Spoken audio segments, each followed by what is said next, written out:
mind. They gave her that to say.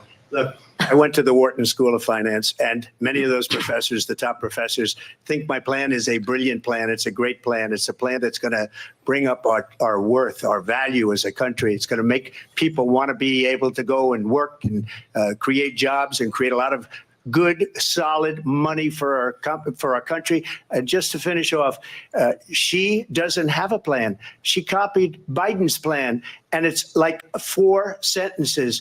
Like run, spot, run. 4 sentences that are just, oh, we'll try and lower taxes. She doesn't have a plan. Take a look at her plan. She doesn't have a plan. Mr. President, I do want to drill down on something you both brought up. The vice president brought up your tariffs. You responded, and let's drill down on this because your plan is what she calls is essentially a national sales tax. Your proposal calls for tariffs, as you pointed out here, on foreign imports recently said that you might double your plan, imposing tariffs up to 20% on goods coming into this country. As you know, many economists say that with tariffs at that level, costs are then passed on to the consumer. Vice President Harris has argued it'll mean higher prices on gas, food, clothing, medication, arguing it costs the typical family nearly $4,000 a year. Do you believe Americans can afford higher prices because of tariffs? They're not going to have higher prices. What's going to have and who's going to have higher prices is China and all of the countries that have been ripping us off for years. I was the only president ever. China was paying us hundreds of billions of dollars, and so were other countries. And, you know, if she doesn't like them, they should have gone out and they should have immediately cut the tariffs. But those tariffs are there 3.5 years now under their administration. We are going to take in billions of dollars, hundreds of billions of dollars. I had no inflation, virtually no inflation. They had the highest inflation perhaps in the history of our country because I've never seen a worse period of time. People can't go out and buy cereal or bacon or eggs or anything else. The people of our country are absolutely dying with what they've done. They've destroyed the economy. And all you have to do is look at a poll. The polls say 80 and 85 and even 90% that the Trump economy was great, that their economy was terrible. Vice President Harris, I do want to ask for your response. And you heard what the president said there, because the Biden administration did keep a number of the Trump tariffs in place. So how do you respond? Well, let's be clear that the Trump administration resulted in a trade deficit, one of the highest we've ever seen in the history of America. He invited trade wars. You want to talk about his deal with China, what he ended up doing under Donald Trump's presidency. He ended up selling American chips to China to help them improve and modernize their military. Basically sold us out when a policy about China should be in making sure the United States of America wins the competition for the 21st century, which means focusing on the details. I'm trying to catch it back. I think probably her boss, if you call him a boss, he spends all his time on the beach. But look, her boss went out and said, we'll do it again. We'll do it a different way. And he went out, got rejected again by the Supreme Court. So all these students got taunted with this whole thing about this whole idea and how unfair that would have been. Part of the reason they lost to the millions and millions of people that had to pay off their student loans. They didn't get it for free. They talked about that they talk about abortion. But if I could just get a yes or no, because your running mate, J.D. Vance, has said that you would veto if it did come to your desk. Well, I didn't discuss it with J.D. In all fairness, J.D. And I don't mind if he has a certain view, but I think he was speaking for me, but I really didn't. Look, we don't have to discuss it because she'd never be able to get it, just like she couldn't get student loans. They couldn't get student loans. They didn't even come close to getting student loans. They taunted young people and a lot of other people that had loans. They can never get this approved. So it doesn't matter what she says about going to Congress. Well, wonderful. Let's go to Congress, do it. But the fact is that for years, they wanted to get it out of Congress and out of the federal government. And we did something that everybody said couldn't be done. And now you have a vote of the people on abortion. Vice President Harris, I want to give you your time to respond. But I do want to ask, would you support any restrictions on a woman's right to an abortion? I absolutely support reinstating the protections of Roe v. Wade. And as you rightly mentioned, nowhere in America is a woman carrying a pregnancy to term and asking for an abortion. That is not happening. It's insulting to the women of America. And understand what has been happening under Donald Trump's abortion bans. Couples who pray and dream of having a family are being denied IVF treatments. What is happening in our country? Working people, working women who are working 1 or 2 jobs, who can barely afford childcare as it is, have to travel to another state to get on a plane sitting next to strangers to go and get the health care she needs. Barely can afford to do it, and what you are putting her through is unconscionable. And the people of America have not, the majority of Americans believe in a woman's right to make decisions about her own body, and that is why in every state where this issue has been on the ballot, in red and blue states both, the people of America have voted for freedom. Vice President Harris, Excuse me, I have to respond. Another lie. It's another lie. I have been a leader on IVF, which is fertilization. The IVF, I have been a leader. In fact, when they got a very negative decision on IVF from the Alabama courts, I saw the people of Alabama and the legislature 2 days later voted it in. I've been a leader on it. They know that, and everybody else knows it. I have been a leader on fertilization, IVF. And the other thing, you should ask, will she allow abortion in the 8th month, 9th month, 7th month? Come on. Okay, would you do that? Why don't you ask her that question? Why don't you answer the question? Would you because veto? Under Roe v. Answer Wade, the question, would you veto? could do abortions in the 7th month, the 8th month, the 9th That's month, not true. and probably after birth. Just look at the former governor of Virginia. The governor of Virginia said, we put the baby aside and then we determine what we want to do with the baby. President Trump, thank you. We're going to turn now to immigration and border security. We know it's an issue that's important to Republicans, Democrats, voters across the board in this country. Vice President Harris, you were tasked by President Biden with getting to the root causes of migration from Central America. We know that illegal border crossings reached a record high in the Biden administration. This past June, President Biden imposed tough new asylum restrictions. We know the numbers since then have dropped significantly. But my question to you tonight is, why did the administration wait until 6 months before the election to act? And would you have done anything differently from President Biden on this?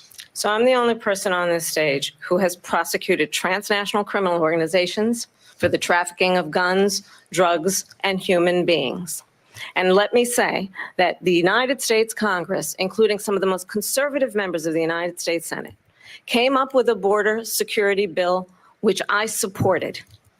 And that bill would have put 1,500 more border agents on the border to help those folks who are working there right now overtime, trying to do their job. It would have allowed us to stem the flow of fentanyl coming into the United States. I know there are so many families watching tonight who have been personally affected by the surge of fentanyl in our country. That bill would have put more resources to allow us to prosecute transnational criminal organizations for trafficking in guns, drugs, and human beings. But you know what happened to that bill? Donald Trump got on the phone, called up folks in Congress and said, kill the bill. And you know why?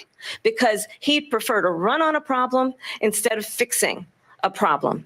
And understand, this comes at a time where the people of our country actually need a leader who engages in solutions, who actually addresses the problems at hand. But what we have in the former president is someone who would prefer to run on a problem instead of fixing a problem. And I'll tell you something, he's going to talk about immigration a lot tonight, even when it's not the subject that is being raised. And I'm going to actually do something really unusual, and I'm going to invite you to attend one of Donald Trump's rallies, because it's a really interesting thing to watch. You will see during the course of his rallies, he talks about fictional characters like Hannibal Lecter. He will talk about windmills cause cancer. And what you will also notice is that people start leaving his rallies early out of exhaustion and boredom. And I will tell you, the one thing you will not hear him talk about is you. You will not hear him talk about your needs, your dreams, and your desires. And I'll tell you, I believe you deserve a president who actually puts you first. And I pledge to you that I will. Vice President Harris, thank you. President Trump, on that point, I want to get your response. Well, I would like to respond. Let me just ask, though, why did you try to kill that bill, and successfully so? That would have put thousands of additional agents and officers on the border. First, let me respond as to the rallies. She said people start leaving. People don't go to her rallies. There's no reason to go. And the people that do go, she's bussing them in and paying them to be there. and then showing them in a different light. So she can't talk about that. People don't leave my rallies. We have the biggest rallies, the most incredible rallies in the history of politics. That's because people want to take their country back. Our country is being lost. We're a failing nation. And it happened 3.5 years ago. And what's going on here, you're going to end up in World War III, just to go into another subject. What they have done to our country by allowing these millions and millions of people to come into our country, and look at what's happening to the towns all over the United States. And a lot of towns don't want to talk. It's not going to be Aurora or Springfield.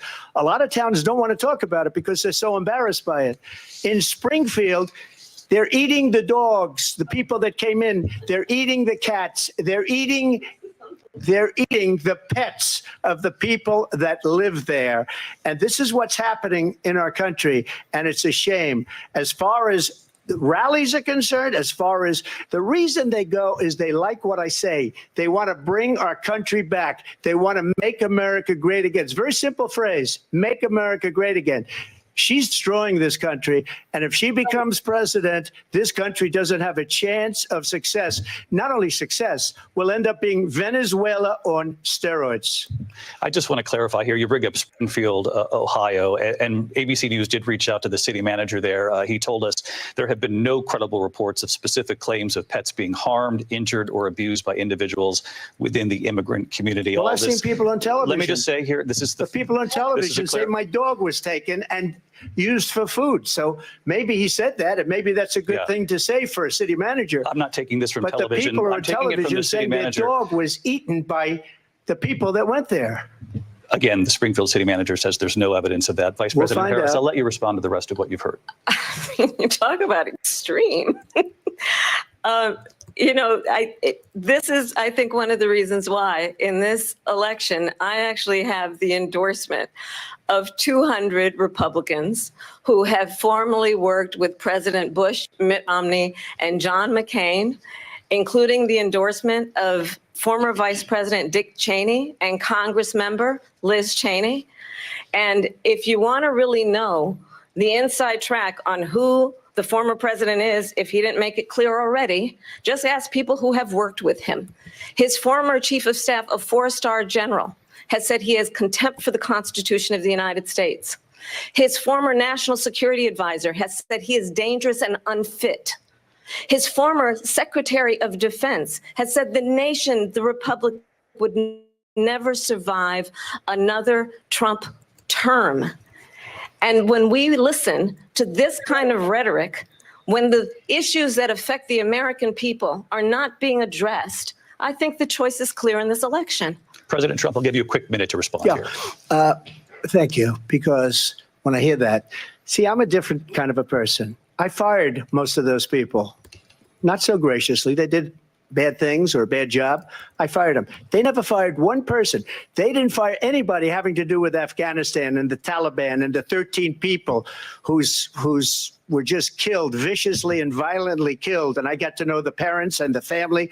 They didn't fire. They should have fired all those generals, all those top people, because that was one of the most incompetently handled situations anybody has ever seen. So when somebody does a bad job, I fire him.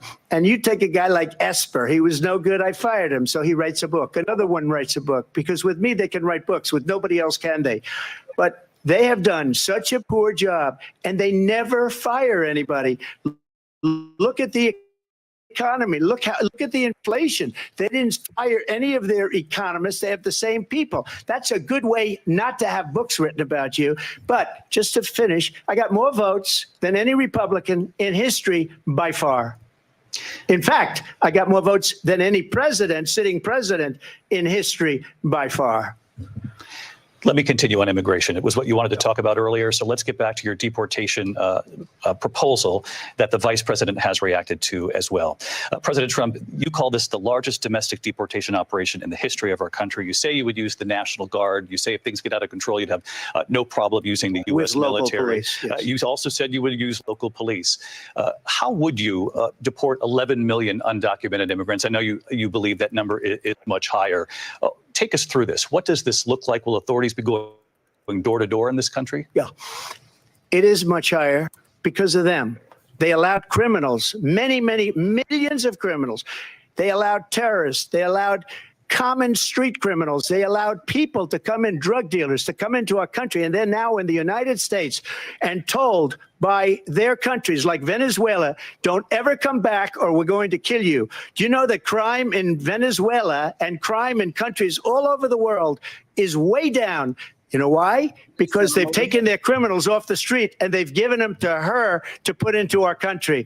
And this will be one of the greatest mistakes in history for them to allow. And I think they probably did it because they think they're going to get votes, but it's not worth it because they're destroying the fabric of our country by what they've done. There's never been anything done like this at all. They've destroyed the fabric of our country. Millions of people let in, and all over the world, crime is down all over the world except here. Crime here is up and through the roof. Despite their fraudulent statements that they made, crime in this country is through the roof. And we have a new form of crime. It's called migrant crime, and it's happening at levels that nobody thought possible. President Trump, as you know, the FBI says overall violent crime is actually coming down in this country. But excuse me, the FBI they were defrauding statements. They didn't include the worst cities. They didn't include the cities with the worst crime. It was a fraud, just like their number of 818,000 jobs that they said they created turned out to be a fraud. President Trump, thank you. I'll let you respond, Vice President Harris. Well, I think this is so rich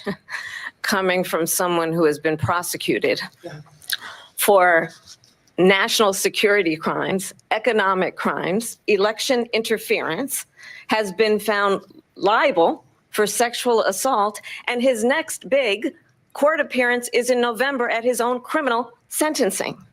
And let's be clear where each person stands on the issue of what is important about respect for the rule of law and respect for law enforcement. The former vice president called for defunding federal law enforcement, 45,000 agents, get this, on the day after he was arraigned on 34 felony counts. So let's talk about what is important in this race. It is important that we move forward, that we turn the page on this same old tired rhetoric and address the needs of the American people, address what we need to do about the housing shortage, which I have a plan for, address what we must do to support our small businesses, address bringing down the price of groceries. But frankly, the American people are exhausted with this same old tired playbook. Vice President Harris, thank you. Excuse me. Every one of those cases was started by them against their political opponent. And I'm winning most of them, and I will win the rest on appeal. And you saw that with the decision that came down just recently from the Supreme Court. I'm winning most of them. There are cases, it's called weaponization. Never happened in this country. They weaponized the Justice Department. Every one of those cases was involved with the DOJ, from Atlanta and Fani Willis to the Attorney General of New York and the DA in New York. Every one of those cases. And then they say, oh, he's a criminal. They're the ones that made them go after me. By the way, Joe Biden was found essentially guilty on the documents case. And what happened in my documents case? They said, oh, that's the toughest of them all.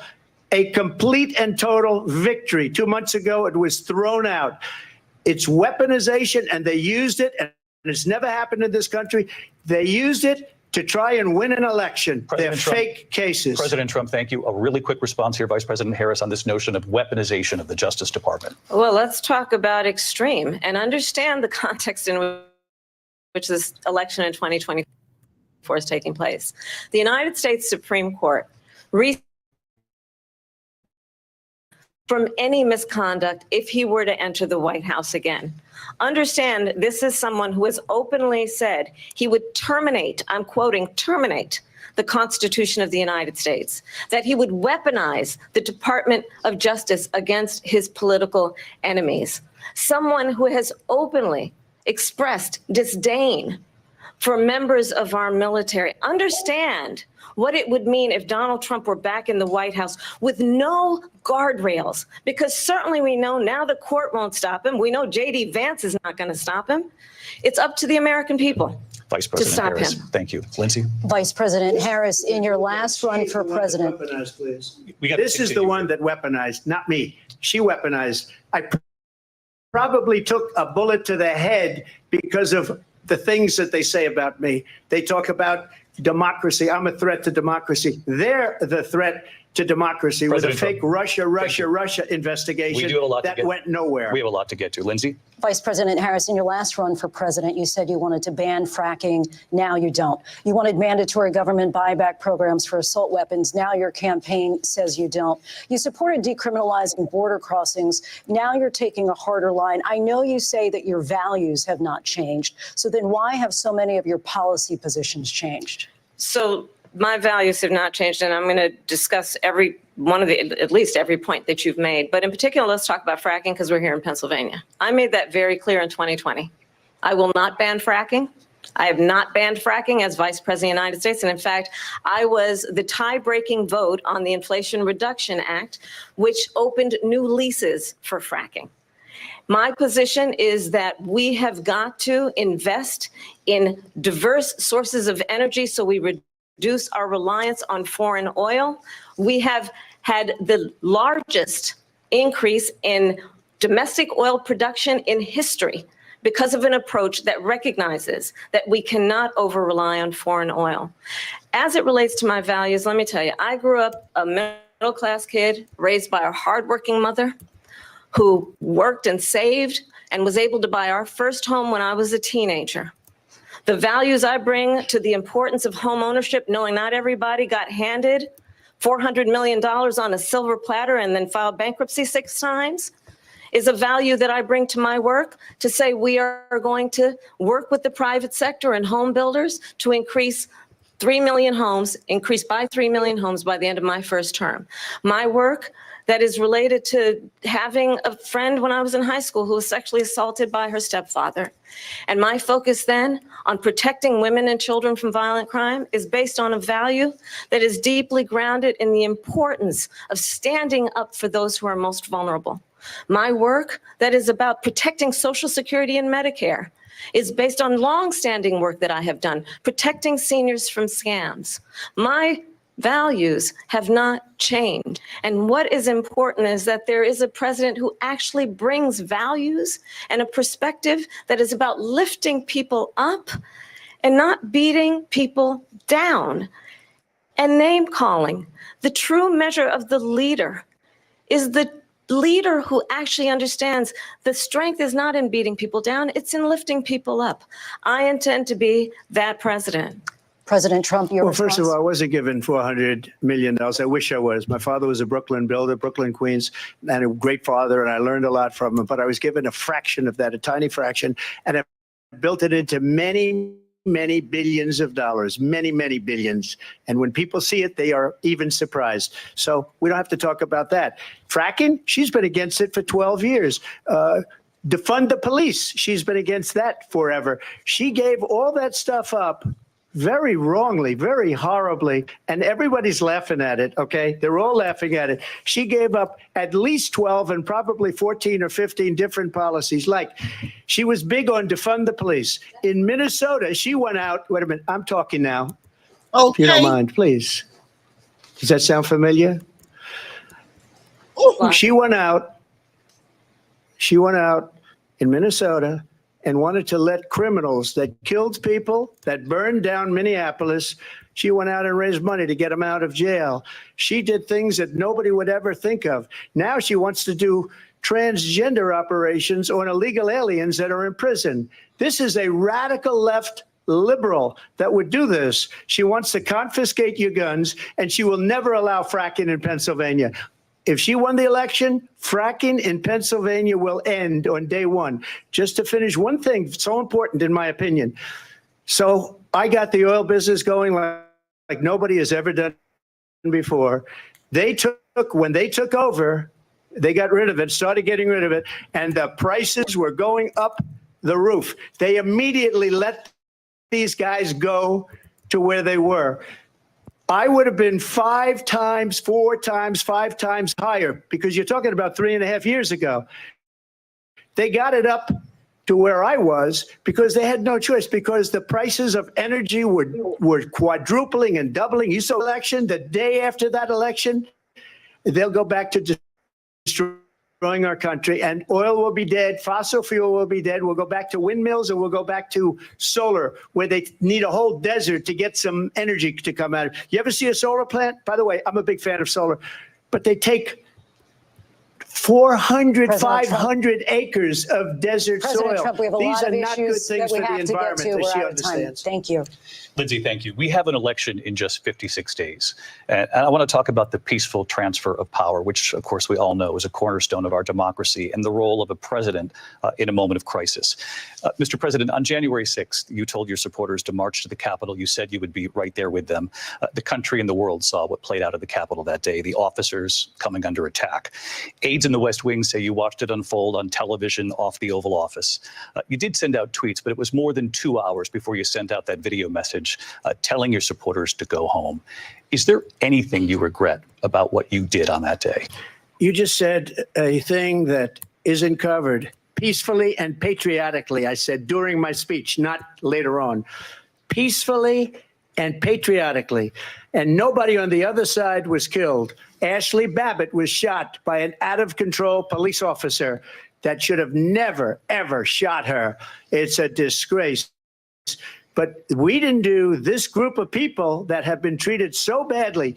I ask, what about all the people that are pouring into our country and killing people that she allowed to pour in? She was the border czar. Remember that. She was the border czar. She doesn't want to be called the border czar because she's embarrassed by the border. In fact, she said at the beginning, well, I'm surprised you're not talking about the border yet.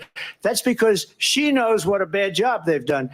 What about those people? When are they going to be prosecuted? When are these people from countries all over the world, not just South America? They're coming in from all over the world, David, all over the world.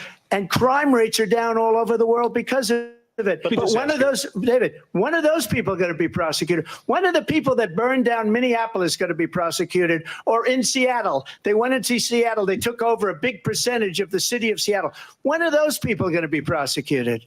But let me just ask you. You might ask her that question. You were the president. You were watching it unfold on television. It's a very simple question as we move forward toward another election. Is there anything you regret about what you did on that day? Yes, sir. I had nothing to do with that other than they asked me to make a speech. I showed up for a speech. I said, I think it's going to be big. I went to Nancy Pelosi and the mayor of Washington, D.C., and the mayor put it back in writing, as you know. I said, you know, this is going to be a very big rally or whatever you want to call it. And again, it wasn't done by me. It was done by others. I said, I'd like to give you 10,000 National Guard or soldiers. They rejected me. Nancy Pelosi rejected me. It was just 2 weeks ago. Her daughter has a tape of her saying she is fully responsible for what happened. They want to get rid of that tape. It would have never happened if Nancy Pelosi and the mayor of Washington did their jobs.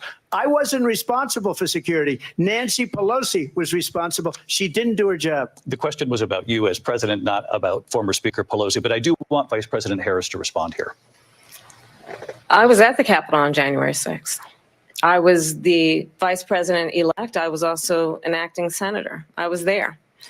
And on that day, the president of the United States incited a violent mob to attack our nation's capital, to desecrate our nation's capital. On that day, 140 law enforcement officers were injured, and some died. And understand, the former president has been indicted and impeached for exactly that reason. But this is not an isolated situation. Let's remember Charlottesville, where there was a mob of people carrying tiki torches, spewing anti-Semitic hate. And what did the president then at the time say? There were fine people on each side. Let's remember that when it came to the Proud Boys, a militia, the president said, the former president said, stand back and stand by. So for everyone watching who remembers what January 6th was, I say, we don't have to go back. Let's not go back. We're not going back. It's time to turn the page. And if that was a bridge too far for you, well, there is a place in our campaign for you to stand for country, to stand for our democracy, to stand for rule of law, and to end the chaos, and to end the approach that is about attacking the foundations of our democracy because you don't like the outcome. And be clear on that point. Donald Trump, the candidate, has said in this election there will be a bloodbath if this and the outcome of this election is not to his liking. Let's turn the page on this. Let's not go back. Let's chart a course for the future and not go backwards to the past. Let me just follow up here. It was a different term, and it was a term that related to energy because they have destroyed our energy business. That was where bloodbath was. Also, on Charlottesville, that story has been, as you would say, debunked. Laura Ingraham, Sean Hannity, Jesse, all of these people, they covered it. If they go an extra sentence, they will see it was perfect. It was debunked in almost every newspaper, but they still bring it up, just like they bring 2025 up. They bring all of this stuff up. I ask you this, you talk about the Capitol. Why are we allowing these millions of people to come through on the southern border? How come she's not doing anything? And I'll tell you what I would do, and I would be very proud to do it. I would say we would both leave this debate right now. I'd like to see her go down to Washington, D.C. during this debate because we're wasting a lot of time. Go down to, because she's been so bad, it's so ridiculous. Go down to Washington, D.C. and let her sign a bill to close up the border because they have the right to do it. They don't need bills. They have the right to do it. The president of the United States, you'll get him out of bed. You'll wake him up at 4 o'clock in the afternoon. Right. You'll say, come on down to the office. Let's sign a bill. If he signs a bill that the border is closed, all he has to do is say it to the Border Patrol, who are phenomenal. If they do that, the border is closed. Mr. Those President, people are killing many people, unlike J6. We talked immigration here tonight. I do want to focus on this next issue to both of you because it really brings us this into focus, truth in these times that we're living in. Mr. President, for 3.5 years after you lost the 2020 election, you repeatedly falsely claimed that you won, many times saying you won in a landslide. In the past couple of weeks leading up to this debate, you have said, quote, you lost by a whisker, that you, quote, didn't quite make it, that you came up a little bit short. I said that? Are you now acknowledging you lost in 2020? No, I don't acknowledge that at all. I said that sarcastically. You know that. It was said, oh, we lost by a whisker. That was said sarcastically. Look, there's so much proof. All you have to do is look at it. And they should have sent it back to the legislatures for approval. I got almost 75 million votes, the most votes any sitting president has ever gotten. I was told if I got 63, which was what I got in 2016, you can't be beaten. The election, people should never be thinking about an election as fraudulent. We need two things. We need walls, and we have to have it. We have to have borders, and we have to have good elections. Our elections are bad. And a lot of these illegal immigrants coming in, they're trying to get them to vote. They can't even speak English. They don't even know what country they're in practically. And these people are trying to get them to vote. And that's why they're allowing them to come into our country. I did watch all of these pieces of video. I didn't detect the sarcasm. Lost by a whisker, we didn't quite make it. And we should just point out here as clarification, and you know this, you and your allies, 60 cases in front of many judges, many of them Republican. No judge looked at it and said they said we didn't have standing. That's the other thing. They said we didn't have standing, a technicality. Can you imagine a system where a person in an election doesn't have standing? The president of the United States doesn't have standing. That's how we lost. If you look at the facts, and I'd love to have you'll do a special on it. I'll show you Georgia, and I'll show you Wisconsin, and I'll show you Pennsylvania, and I'll show you. We have so many facts and statistics, but you know what? That doesn't matter because we have to solve the problem that we have right now. That's old news. And the problem that we have right now is we have a nation in decline, and they have put it into decline. We have a nation that is dying, David. Mr. President, thank you. Vice President Harris, you heard the president there tonight. He said he didn't say that he lost by a whisker. So he still believes he did not lose the election that was won by President Biden and yourself. But I do want to ask you about something that's come up in the last couple of days. This was a post from President Trump about this upcoming election just weeks away. He said, when I win, those people who cheated, and then he lists donors, voters, election officials, he says will be prosecuted to the fullest extent of the law, which will include long-term prison sentences. One of your campaign's top lawyers responded saying, we won't let Donald Trump intimidate us. We won't let him suppress the vote. Is that what you believe he's trying to do here? Donald Trump was fired by 81 million people. So let's be clear about that. And clearly he is having a very difficult time processing that. But we cannot afford to have a president of the United States who attempts, as he did in the past, to upend the will of the voters in a free and fair election. And I'm going to tell you that I have traveled the world as vice president of the United States, and world leaders are laughing at Donald Trump. I have talked with military leaders, some of whom worked with you, and they say you're a disgrace. And when you then talk in this way in a presidential debate and deny what over and over again are court cases you have lost because you did in fact lose that election, it leads one to believe that perhaps we do not have in the candidate to my right the temperament or the ability to not be confused about fact. That's deeply troubling, and the American people deserve better. I'll give you 1 minute to respond, Mr. President. Let me just say about world leaders. Viktor Orban, one of the most respected men, they call him a strong man. He's a tough person, smart, Prime Minister of Hungary. They said, why is the whole world blowing up? 3 years ago, it wasn't. Why is it blowing up? He said, because you need Trump back as president. They were afraid of him. China was afraid, and I don't like to use the word afraid, but I'm just quoting him. China was afraid of him. North Korea was afraid of him. Look at what's going on with North Korea, by the way. He said Russia was afraid of him. I ended the Nord Stream 2 pipeline, and Biden put it back on day one, but he ended the XL pipeline. The XL pipeline in our country, he ended that, but he let the Russians build a pipeline going all over Europe and heading into Germany, the biggest pipeline in the world. Look, Viktor Orban said it. He said the most respected, most feared person is Donald Trump. We had no problems when Trump was president. But when this weak, pathetic man that you saw at a debate just a few months ago, that if he weren't in that debate, he'd be running instead of her. She got no votes. He got 14 million votes. What you did, you talk about a threat to democracy. He got 14 million votes, and they threw him out of office. And you know what? I'll give you a little secret. He hates her. He can't stand her.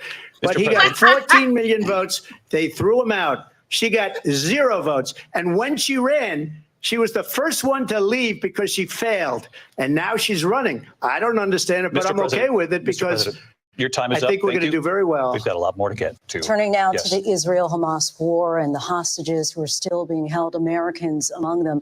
Vice President Harris, in December, you said, quote, Israel has a right to defend itself, but you added, quote, it matters how, saying international humanitarian law must be respected. Israel must do more to protect innocent civilians. You said that 9 months ago. Now an estimated 40,000 Palestinians are dead. Nearly 100 hostages remain. Just last week, Prime Minister Benjamin Netanyahu said there's not a deal in the making. President Biden has not been able to break through the stalemate. How would you do it? Well, let's understand how we got here. On October 7, Hamas, a terrorist organization, slaughtered 1,200 Israelis, many of them young people who were simply attending a concert. Women were horribly raped. And so absolutely, I said then, I say now, Israel has a right to defend itself. We would. And how it does so matters, because it is also true, far too many innocent Palestinians have been killed. Children, mothers. What we know is that this war must end. It must end immediately, and the way it will end is we need a ceasefire deal and we need the hostages out. And so we will continue to work around the clock on that. Work around the clock, also understanding that we must chart a course for a two-state solution. And in that solution, there must be security for the Israeli people and Israel, and in equal measure for the Palestinians. But the one thing I will assure you always, I will always give Israel the ability to defend itself, in particular as it relates to Iran and any threat that Iran and its proxies pose to Israel.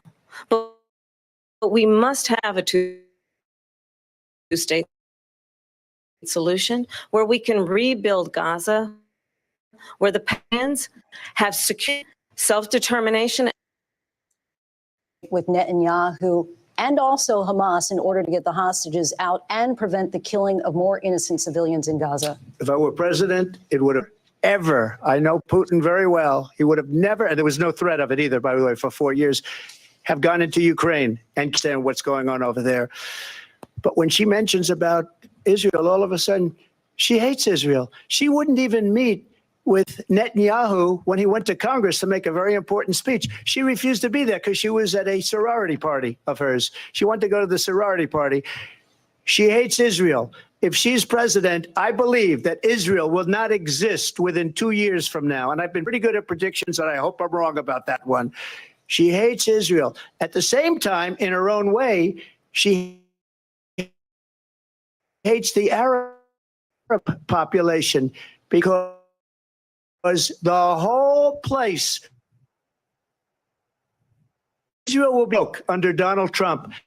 Now Iran has $300 billion because they took off all the sanctions that I had. Iran had no money for Hamas or Hezbollah or any of the 28 different spheres of terror. And they are spheres of terror, horrible terror. They had no money. It was a big story, and you know it. You covered it very well, actually. They had no money for terror. They were broke. Now they're a rich nation, and now what they're doing is they're spreading that money around. Look at what's happening with the Houthis and Yemen. Look at what's going on in the Middle East. This would have never happened. I will get that settled and fast, and I'll get the war with Ukraine and Russia ended. If I'm president-elect, I'll get it done before even becoming president. Vice President Harris, he says you hate Israel. That's absolutely not true. I have my entire career and life supported Israel and the Israeli people. He knows that. He's trying to, again, divide and known that Donald Trump is weak and wrong on national security and foreign policy. It is well known that he admires dictators, wants to be a dictator on day one, according to himself. It is well known that he said of Putin that he can do whatever the hell he wants and go into Ukraine. It is well known that he said when Russia went into Ukraine, it was brilliant. It is well known he exchanged love letters with Kim Jong-un. And it is absolutely well known that these dictators and autocrats are rooting for you to be president again because they're so clear. They can manipulate you with flattery and favors. And that is why so many military leaders who you have worked with have told me you are a disgrace. That is why we understand that we have to have a president consistently weak and wrong on Vice national President security, Harris. including the importance of upholding and respecting in highest regard our military. Vice President Harris, thank you. They're the ones, and she's the one that caused it, that's weak on national security by allowing every nation last month for the year, 168 different countries sending people into our country. Their crime rates are way down. Putin endorsed her last week, said, I hope she wins. And I think he meant it. He sure did. Because what he's gotten away with is absolutely incredible. It wouldn't have happened with me. The leaders of other countries think that they're weak and incompetent, and they are. They're grossly incompetent. And I just ask one question. Why does Biden go in and kill the Keystone Pipeline and approve the single biggest deal that Russia's ever made, Nord Stream 2, the biggest pipeline anywhere in the world going to Germany and all over Europe? Because they're weak and they're ineffective. And Biden, by the way, President gets paid Trump, a lot of money. Thank you. We have a lot of issues to get to. We'll be right back with much more of this historic ABC News presidential debate from the National Constitution Center right here in Philadelphia. Back in a moment.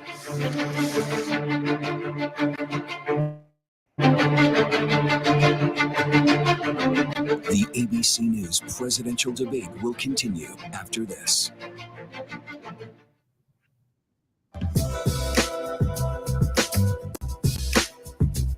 So y'all, I'ma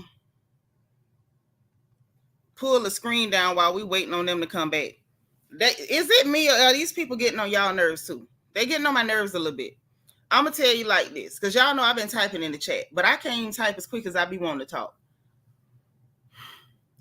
I think I'm looking at him like I know what to expect from him, because at this point we all know he's a functioning illiterate. He doesn't read well. I think maybe like a 5th grade level, but I know what to expect from him. But with her, like, I don't listen to her often because I don't like her. Y'all know I don't make no secret. I can't stand that hooker. I can't stand her riding or walking. I swear I wish she would trip and bust her chin on the pavement and crack all her teeth, all her fronts. I don't like her. I don't like nothing about her. The fact that she's sitting up here grinning, like, what are you grinning for?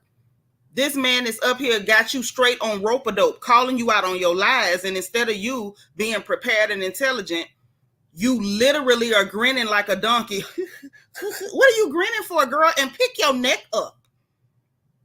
So, like, I'm offended at her. It's always, right, Tara Hill, it's the playing in our face. It's the disrespect. It's the race baiting. Oh, the Proud Boys and the tiki torches. Girl, what the hell is you talking about? You ain't told us nothing about your policies. Them people ask you questions as to why the hell you ain't do nothing about that southern border until a few months before the dang election. Instead of you answering the question, you telling me about Trump rallies. Hooker, we don't go to Trump rallies. Like, people is watching you to see what the hell you finna say, what you gonna tell us that makes sense. Because the people that's watching you, that's actually giving you a chance to tell us something, we're never gonna go to a Trump rally. We ain't got no interest in going to a Trump rally. But instead of this heifer answering any questions, saying anything that make any sense, you race baiting, you hoping to bait him into yelling and screaming and calling you names, and somebody must have gave him a Quaalude or Xanax or something, because he got a little elevated, but he ain't do what he normally do. Y'all know we talking about somebody that eat lead paint chips. So they must have doped him up real good before he got on there. Let me look and make sure they ain't came back. No, they ain't back yet. I know they on my nerves. They are on my side. Yeah, my days. Yeah, we can always agree to disagree as family over here. We can. Because I know some of y'all going to vote for him, and I don't care. Like, at this point, I'm sick of all of them. I'm just telling y'all like it is. I'm sick of all of them. Now, like I said, I stopped doing my FNN reports because I got tired of people who look like me, my folks, reporting my page just for telling the truth, which is really pathetic when you think about it. It's real pathetic when you think about it. Right, BJ Dez? I'm not impressed at all. Trump saying the same stuff he always say. I know what to expect from him. He done already made it clear. He got his website, everything up. We know what it's going to be. He came out here, said what he was going to say. Okay, I'm not even looking at this for him, to be honest. I'm looking at this for you to tell me what you got to say. And the fact that you up here cosplaying as a black woman and being incompetent is annoying me. You don't get to pretend to be us and be this incompetent. You don't get to do that. You don't get to do that. If you're going to run around and claim to be us, cosplay as us, tell lies about silk presses and washing collard greens in a bathroom, by the by, no black woman on the planet would wash her food where she washed her behind. You lying hooker. We here to give you a chance, ma'am. This is your last chance to explain to us what you're going to do. Explain why things you said you're now flipping back the other way. Oh no, I'm totally against fracking. I'm gonna get rid of fracking. I'm gonna ban fracking. Oh no, I'm not gonna get rid of fracking. No, I'm not gonna ban fracking. Fracking is great. What? We gonna get rid of the assault rifles? No, we not. Well, girl, which one of your voices in your head is you listening to? It's back. Okay, Jen Jones. But like, we really giving her a chance right now. Are y'all sure it's back? Hold on.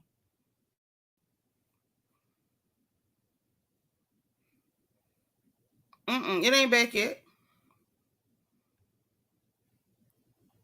But my thing is just like, we giving you a chance, like me. Let me speak for me. I'm not going to say we, me. Hey, Tamika Godbowl. I'm giving her a chance to explain to me what you're going to do. What you going to do? Kennedy Monroe, baby, I'm not here for Trump. I'm here for Harris. Because she's the one pandering to Negroes, asking Negroes to vote for her. And gone are the days that you can put on a blue outfit or say vote blue and we magically gonna hand you a goddamn vote. Now, bad enough, none of you won't even tell us what your policies are, so we could see how this benefits us. Okay, I'm gonna pull it back up. Y'all. But it's just the fact. Tell us what you're gonna do to benefit us, because if not, some of us are going to abstain, honey. We have a right to abstain, and abstaining is a choice. So you might want to kick it in high gear, Miss Ma'am. Okay. On mine, it's showing commercial. Are they back? Okay, they back. I'm finna pull them back up, y'all. But I had to say something because they working my nerves. I'm about tired of this. I'm coming, y'all. I'm not here for Trump all my days. I could give a darn what Don got to say. This is Harris' chance to tell us the truth for once and stop all that goddamn lying and giggling with her ugly tail. This your last chance, heifer.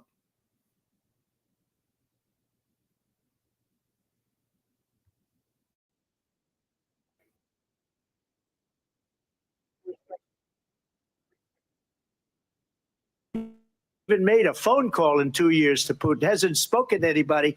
They don't even try and get it. That is a war that's dying to be settled. I will get it settled before I even become president. If I win, when I'm president-elect, and what I'll do is I'll speak to one, I'll speak to the other, I'll get them together. That war would have never happened. And in fact, when I saw Putin after I left, unfortunately left, because our country has gone to hell. But after I left, when I saw him building up soldiers, he did it after I left. I said, oh, he must be negotiating. It must be a good, strong point of negotiation.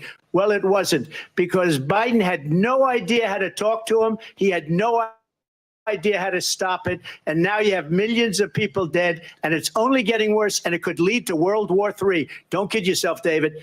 We're playing with World War III, and we have a president that we don't even know if he's. Where is our president? We don't even know if he's a president. And just to clarify they here, threw him out of a campaign like a dog. We don't even know. Is he our president? But we have a president, Mr. President, that doesn't know he's alive. your time is up.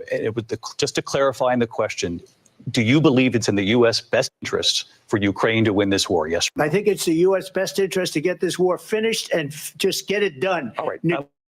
Negotiate a deal, because we have to stop all of these human lives from being destroyed. I want to take this to Vice President Harris. I want to get your thoughts on support for Ukraine in this moment, but also as Commander-in-Chief, if elected, how would you deal with Vladimir Putin, and would it be any different from what we're seeing from President Biden?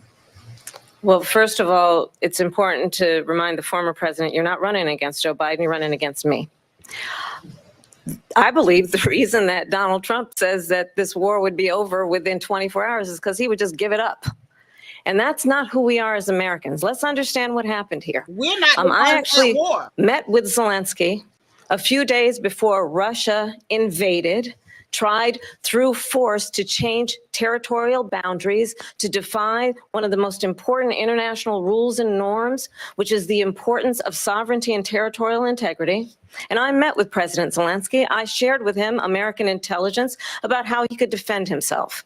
Days later, I went to NATO's eastern flank, to Poland and Romania. And through the work that I and others did, we brought 50 countries together to support Ukraine in its righteous defense. And because of our support, because of the air defense, the ammunition, the artillery, the javelins, the Abrams tanks that we have provided, Ukraine stands as an independent and free country. If Donald Trump were president, Putin would be sitting in Kyiv right now. And understand what that would mean, because Putin's agenda is not just about Ukraine. Understand why the European allies and our NATO allies are so thankful that you are no longer president. I'm gonna mute this for a second because I got something to say. I can't keep quiet, so y'all just gonna have to forgive me. I can't stand this. Like, you not finna sit up here and just straight gaslight the whole goddamn country. First of all, Putin was literally stepping in because of what was going on in those outlying regions in the Donbass and whatnot. Ukraine has been committing genocide and all kind of criminal activities since 2014. I don't care what happens to Ukraine. All I want is for us to stop sending them people money. Thank you, Jen Jones. Ukraine is an offshore account. They done sent all that money over there, and half of it has been embezzled right back to the U.S. to politicians, including Joe Biden. And even when he got caught, they didn't even make him return the money. Putin ain't got no type of agenda that justifies the amount of money and weaponry that they've sent. Weaponry that these people have decided was dead set against adding RFID chips to, because they did not want it tracked, because that stuff is being sold off. Emptying out our own war coffers so that goddamn Lockheed, Vanguard, BlackRock and them got a blank check to restock our own military cash. All this war talk is pissing me off, because all this is nothing but money laundering and embezzlement. That's all the hell it is. I don't care what happened to Ukraine. I don't care what happens to NATO. Ukraine should never be allowed into NATO. Go read the articles from 2014. The most corrupt nation in the world. This is a proxy war. NATO and the U.S. are using them as a means to fight with Russia. They were hoping to weaken the Russian economy, and instead they strengthened it. They need to leave it alone, get the hell out of that region. They've been looking for a fight with Russia since the goddamn 80s. They need to leave it alone. And she's sitting up here still grinning, looking like a freaking cocker spaniel in the face, instead of telling us something that makes sense. I'm sick of her. Ain't nobody here for Trump. We already know what that donkey gonna say. This donkey over here with her neck hanging, I'm sick of her because she ain't saying nothing. She thinks she gonna win this debate by making faces at Trump and smirking and giggling. Imagine doing that looking like she looking. I'm gonna let them talk, y'all. I said at the beginning of this debate, you're going to hear a bunch of lies coming from this fellow. And that is another one. When I went to meet with President Zelensky, I've now met with him over 5 times. The reality is it has been about standing as America always should, as a leader upholding international rules and norms, as a leader who shows strength, understanding that the alliances we have around the world are dependent on our ability to look out for our friends and not favor our enemies because you adore strongmen instead of caring about democracy. Girl, shut the hell up. When the hell was Ukraine our friend? We didn't get friendly with Ukraine until Hunter and his daddy started embezzling money. Let me shut up. Go ahead. I'm sick of this. When the hell did Ukraine become our goddamn friend? Understands the significance of America's role and responsibility in terms of ensuring that there is stability and ensuring we stand up for our principles and not sell them for the benefit of personal flattery. We've talked about Ukraine and Vladimir Putin. I do want to talk about Afghanistan. It came up in the first hour of this debate. I want to move on to Afghanistan. Stoltenberg said Trump did the most amazing thing I've ever seen. He got these countries, the 28 countries at the time, to pay up. He said, I've never seen. He's the head of NATO. He said, I've never seen. For years, we were paying almost all of NATO. We were being ripped off by European nations, both on trade and on NATO. I got them to pay up by saying one of the statements you made before, if you don't pay, we're not going to protect you. Otherwise, we would have never gotten it. He said it was one of the most incredible jobs that he's ever seen done. Thank you. I want to turn to Afghanistan. It came up in the first hour of the debate, and we witnessed a poignant moment today on Capitol Hill, honoring the soldiers who died in the chaotic withdrawal from Afghanistan. I do want to ask the Vice President, do you believe you bear any responsibility in the way that withdrawal played out? Well, I will tell you, I agreed with President Biden's decision to pull out of Afghanistan. 4 presidents said they would, and Joe Biden did. And as a result, America's taxpayers are not paying the $300 million a day we were paying for that endless war. And as of today, there is not one member of the United States military who is in active duty in a combat zone in any war zone around the world, the first time this century. But let's understand how we got to where we are. Donald Trump, when he was president, negotiated one of the weakest deals you can imagine. He calls himself a deal maker. Even his national security advisor said it was a weak, terrible deal. And here's how it went down. He bypassed the Afghan government. He negotiated directly with a terrorist organization called the Taliban. The negotiation involved the Taliban getting 5,000 Taliban terrorists released. And get this, and the president at the time invited the Taliban to Camp David, a place of storied significance for us as Americans, a place where we honor the importance of American diplomacy, where we invite and receive respected world leaders.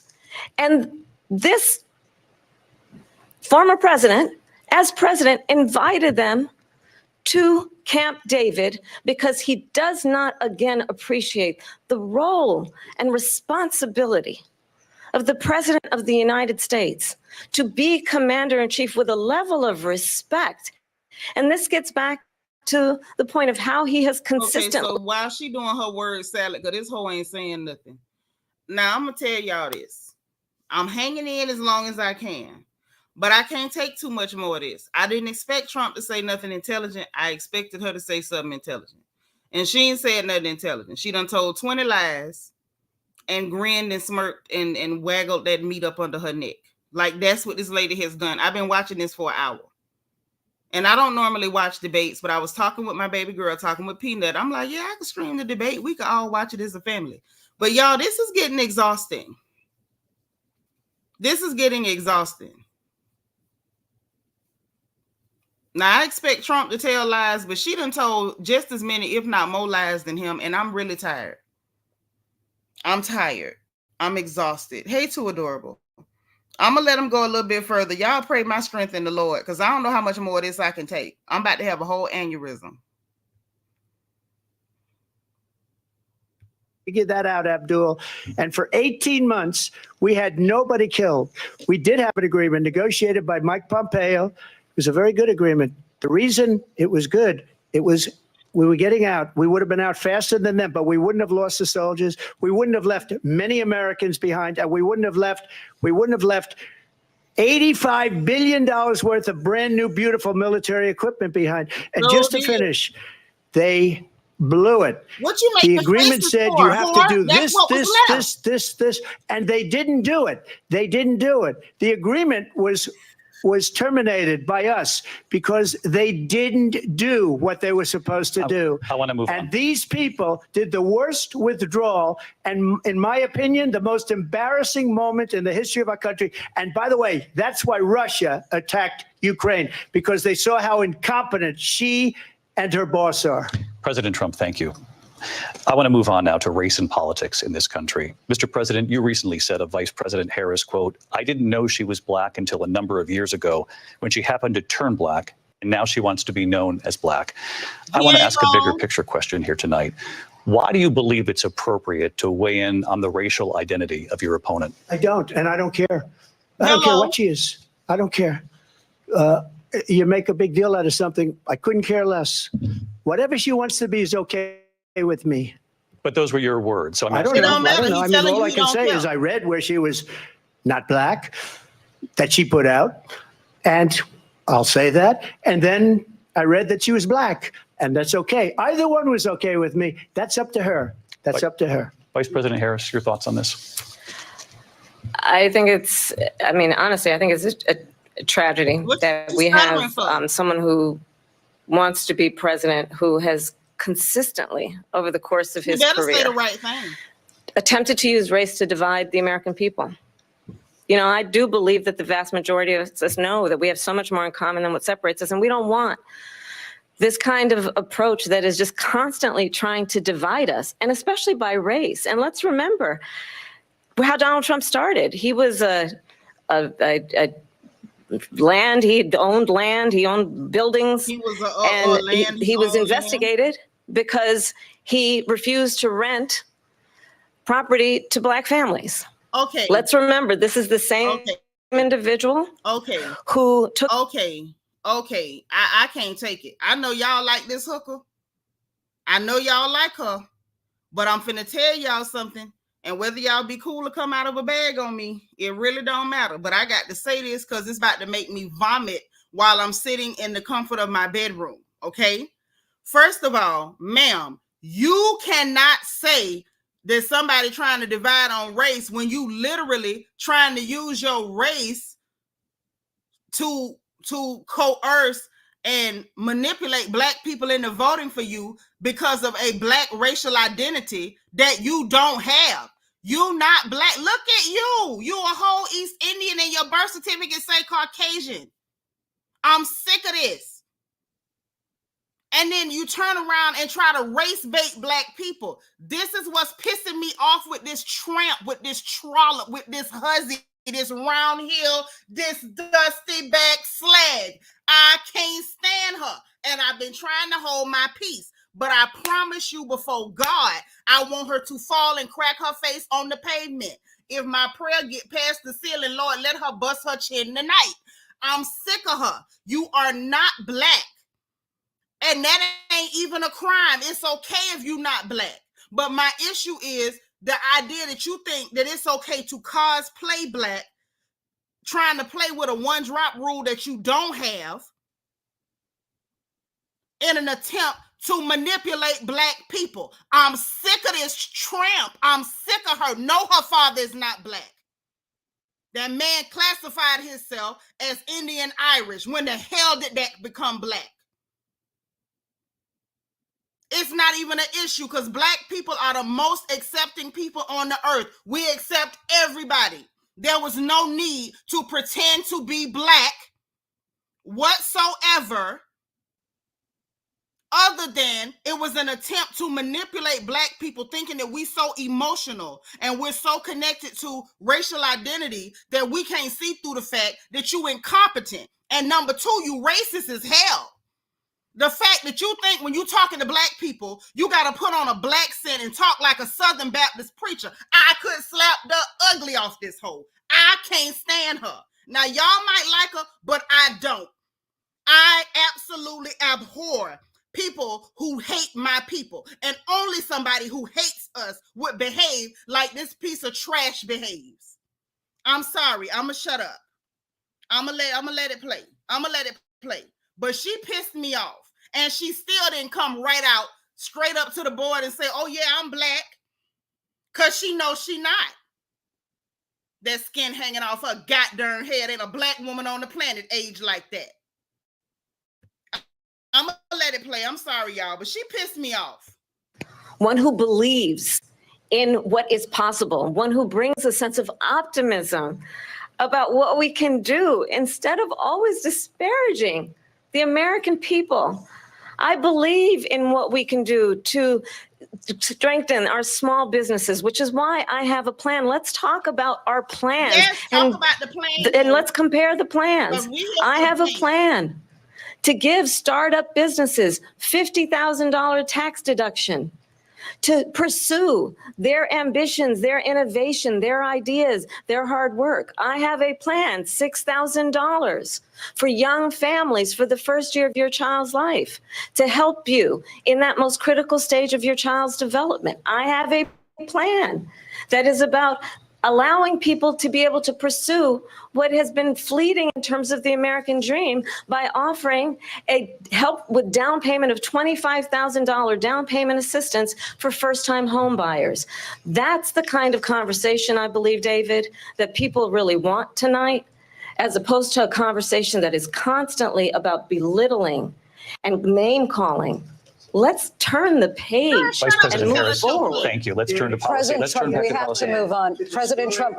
Let's turn to policy, She has please. a plan to defund the police. She has a plan to confiscate everybody's gun. President Trump, she we has do a have to plan move on to not other allow issues. fracking in Pennsylvania or anywhere else. Okay. That's Thank you, what her Mr. plan is until just recently. I just need Lindsey, to go ahead. respond President because Trump, no, the President former Trump. president has said No, I'm something sorry. twice that I need to No, respond to. I'm sorry. We're I going just need to move on, respond Vice one President time Harris. to what he has President said Trump, this is multiple now your Yes. third time running for president. You have long vowed to repeal and replace the Affordable Care Act, also known as Obamacare. You have failed to accomplish Yeah, that. let's talk You now plan. say you're going to keep Obamacare, quote, unless we can do something much better. Correct. Last month, you said, quote, we're working on it. So tonight, 9 years after you first started running, do you have a plan? And can you tell us what it is? Obamacare was lousy health care, always was. It's not very good today. And what I said, that if we come up with something, and we are working on things, we're going to do it and we're going to replace it. But remember this. I inherited Obamacare because Democrats wouldn't change it. They wouldn't vote for it. They were unanimous. They wouldn't vote to change it. If they would have done that, we would have had a much better plan than Obamacare. But the Democrats came up. They wouldn't vote for it. I had a choice to make when I was president. Do I save it and make it as good as it can be, never going to be great, or do I let it rot? And I felt I had an obligation, even though politically it would have been good to just let it rot and let it go away. I decided, and I told my people, the top people, and they're very good people. I have a lot of good people in that administration. We read about the bad ones. We had some real bad ones too, and so do they. They have really bad ones. The difference is they don't get rid of them. But let me just explain. I had a choice to make. Do I save it and make it as good as it can be, or do I let it rot? And I saved it. I did the right thing. But it's still never going to be great, and it's too expensive for people. And what we will do is we're looking at different plans. If we can come up with a plan that's going to cost our people, our population, less money and be better health care than Obamacare, then I would absolutely do it. But until then, I'd run it as good as it can be run. So just a yes or no, you still do not have a plan. I have concepts of a plan. I'm not president right now. you ain't lying But about if we come up with something, I would only change it if we come up with something that's better and less expensive. And there are concepts and options we have to do that. And you'll be hearing about it in the not too distant future. Vice President Harris, in 2017, you supported Bernie Sanders' proposal to do away with private insurance and create a government-run healthcare system. 2 years later, you proposed a plan that included a private insurance option. What is your plan today? Well, first of all, I absolutely support, and over the last 4 years as vice president, private healthcare options. But what we need to do is maintain and grow the Affordable Care Act. But I'll get to that, Lindsay. I just need to respond to a previous point that the former president has made. I've made very clear my position on fracking. And then this business about taking everyone's guns away. Tim Walz and I are both gun owners. We're not taking anybody's guns away. So stop with the continuous lying about this stuff. Girl, talk about As your it relates to the plan. Affordable Care Act, understand, just look at the history to know where people stand. When Donald Trump was president, 60 times he tried to get rid of the Affordable Care Act. 60 times. I was a senator. So instead of her telling us about her plans, it's Donald Trump. Girl, listen, I'm going to tell y'all like this. Because y'all know I'm struggling. Queen already see I'm fed up with these people. I'm fed up with them. My blood pressure going up. I feel like a hot flash coming on and everything. I'm going to give this hooker 30 more minutes to tell me something about her plan, because every time they start talking about plans and what they going to do, she tell us about Donald Trump. God darn it, we done heard about Donald Trump. We done heard from Donald Trump. We done been under Trump for 4 years. We know all about Trump, his lace front, his pot belly, his spray tan. We know about all of it. His policy is listed online. We can go read it. We know what it is, whether he do it or not, whether he's smart enough to do it. I don't care. Instead of this lady telling us about her policies, it's Donald Trump. And see, Donald Trump, and every time he talking, this lady literally thinks she gonna win a debate by making faces with that face. Jen Jones say, stay in there. Okay, I'm gonna try 30 more minutes. I'm gonna take this 30 minutes at a time. But if she don't give me some answers, y'all can't hold me responsible. She better say something. For the first time, Medicare to negotiate drug prices on behalf of you, the American people. Donald Trump said he was going to allow Medicare to negotiate drug prices. He never did. We did. And now we have capped the cost of insulin at $35 a month. Since I've been vice president, we have capped the cost of prescription medication for seniors at $2,000 a year. And when I am president, we will do that for all people, understanding that the value I bring to this is that access to health care should be a right and not just a privilege of those. To strengthen the Affordable Care Act, not get rid of it. Pass his prologue in terms of where Donald Trump stands on that. I want to move to an issue that's important for a lot of... She made a mistake. At number one, John McCain fought Obamacare for 10 years. But it wasn't only him. It were all of the Democrats that kept it going. And you know what? We can do much better than Obamacare, much less money. But she won't improve private insurance for people, private medical insurance. That's another thing she doesn't want to get. People are paying privately for insurance that have worked hard and made money, and they want to have private. She wants everybody to be on government insurance where you wait 6 months for an operation that you need immediately. President Trump, thank you. We have another issue that we'd like to get to that's important for a number of Americans, in particular younger voters, and that's climate change. President Trump, with regard to the environment, you say that we have to have clean air and clean water. Vice President Harris, you call climate change an existential threat. The question to you both tonight is, what would you do to fight climate change? And Vice President Harris, we'll start with you. 1 minute for you each. Well, the former president had said that climate change is a hoax. Right, And what we know is that do. it is very real. You ask anyone who lives in a state who has experienced these extreme weather occurrences, who now is either being denied home insurance or it's being jacked up. You ask anybody who has been the victim of what that means in terms of losing their home, having nowhere to go. We know that we can actually deal with this issue. The young people of America care deeply about this issue. And I am proud that as vice president over the last 4 years, we have invested $1 trillion in a clean energy economy, while we have also increased domestic gas production to historic levels. We have created over 800,000 new manufacturing jobs while I have been vice president. We have invested in clean energy to the point that we are opening up factories around the world. Donald Trump said he was going to create manufacturing jobs. He lost manufacturing jobs. And I'm also proud to have the endorsement of the United Auto Workers and Sean Fain, who also know that part of building a clean energy economy includes investing in American-made products, American automobiles. It includes growing what we can do around American manufacturing and opening up auto plants, not closing them like happened under Donald Trump. Vice President Harris, thank you. That didn't happen under Donald Trump. Let me just tell you, they lost 10,000 manufacturing jobs this last month. It's going, they're all leaving. They're building big auto plants in Mexico, in many cases owned by China. They're building these massive plants, and they think they're going to sell their cars into the United States because of these people. What they have given to China is unbelievable, but we're not going to let that. We'll put tariffs on those cars so they can't come into our country, because they will kill the United Auto Workers and any auto worker, whether it's in Detroit or South Carolina or any other place. What they've done to business and manufacturing in this country is horrible. We have nothing because they refuse. You know, Biden doesn't go after people because supposedly China paid him millions of dollars. He's afraid to do it. Between him and his son, they get all this money from Ukraine. They get all this money from all of these different countries. And then you wonder, why is he so loyal to this one, that one, Ukraine, China? Why is he? Why did he get $3.5 million from the mayor of Moscow's wife? Why did she pay him $3.5 million? This is a crooked administration, and they're selling our country down the tubes. President Trump, thank you. Thank you. We'll be right back with closing statements from both of our candidates. It's an historic night, this 8 News presidential debate from Philadelphia. Back in a moment. So they're taking another break, and I need one, because if I don't get a break, I'm going to shut this down. I can't take these people. I don't know how y'all can stand this. These people are aggravating as hell. They are aggravating as hell. And Ian, I'm with you. They ain't telling us nothing. Neither one of them ain't telling us about no plans. They telling us about what they already did. You know, we got, oh, I did this, I did that.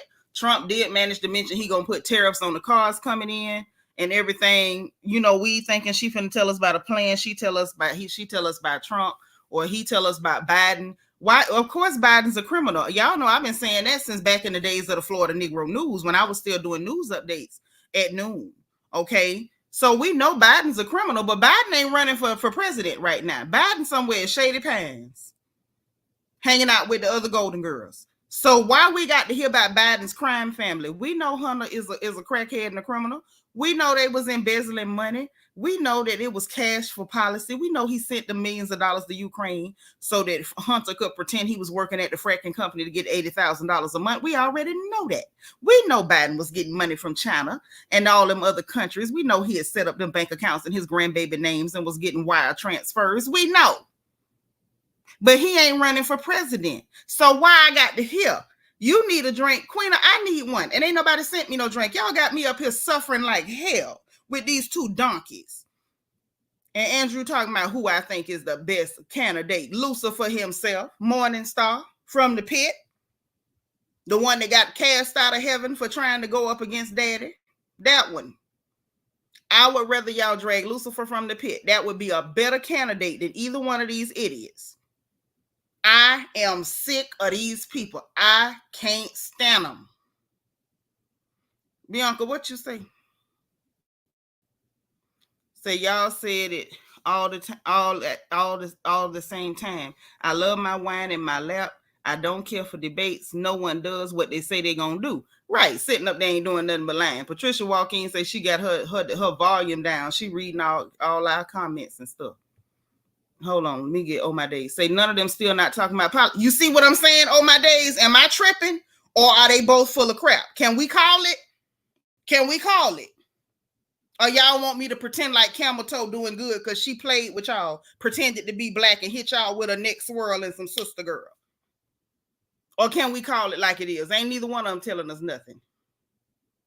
But the thing is, a lot of that stuff he said, he wasn't lying. He told a lot of lies in between.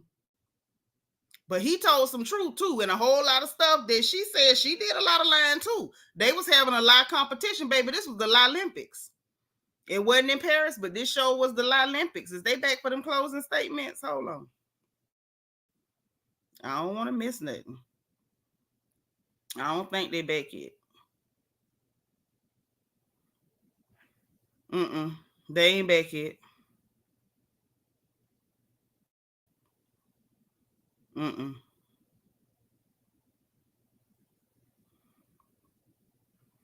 I know this was aggravating. Y'all, don't y'all ever let me do this again. If I'm ever tempted to stream a debate, I want y'all to say, Nitra, you know darn well. You know your blood pressure bad. Right, Queen of Hello, good night. Not now one, not now real one. Ain't told us nothing. Sick of these people. So I'm going to start paying my bill with hope. Hello. Just lying. She said they're lying through her goddamn teeth. I'm telling you, I can't. Ooh, if y'all ever catch me in a weak moment and you see me say something like, oh, I'm going to stream a debate, I want y'all to say, Nitra, you know. Now, you know. Sis, you know you can't stream no debate. Don't try that. And ain't now one of y'all warned me. What was I thinking? What was I thinking? Y'all know I don't like none of these people. Right. You about climate control and saving the planet. But, oh, yeah, fracking. Listen, this too much. My chest tight. I left my aspirins in the living room. Patricia talking about, you got this. I don't got this. I'm struggling. But Andrew say, and the way the cost of living is going up, none of us will be able to survive. Oh, but if you listen to Camel Toe, we doing great. We got plenty of money. The economy's fine.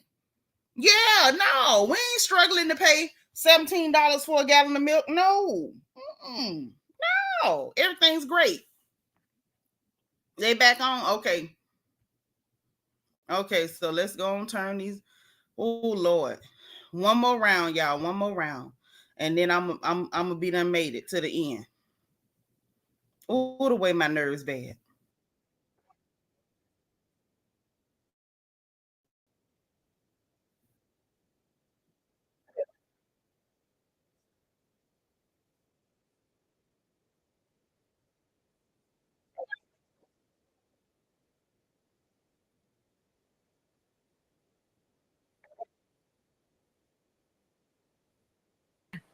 The only thing I ever ask them, are you okay? And that's the kind of president we need right now. Someone who cares about you and is not putting themselves first. I intend to be a president for all Americans and focus on what we can do over the next 10 and 20 years to build back up our country by investing right now in you, the American people. Vice President Harris, thank you. President Trump? So she just started by saying she's going to do this, she's going to do that, she's going to do all these wonderful things. Why hasn't she done it? She's been there for 3.5 years. They've had 3.5 years to fix the border. They've had 3.5 years to create jobs and all the things we talked about. Why hasn't she done it? She should leave right now, go down to that beautiful White House, go to the Capitol, get everyone together and do the things you want to do, but you haven't done it and you won't do it because you believe in things that the American people don't believe in. You believe in things like we're not going to frack, we're not going to take fossil fuel, we're not going to do things that are going to make this country strong, whether you like it or not. Germany tried that, and within 1 year, they were back to building normal energy plants. We're not ready for it. We can't sacrifice our country for the sake of bad vision. But I just ask one simple question. Why didn't she do it? We're a failing nation. We're a nation that's in serious decline. We're being laughed at all over the world. All over the world, they're laughed. I know the leaders very well. They're coming to see me. They call me. We're laughed at all over the world. They don't understand what happened to us as a nation.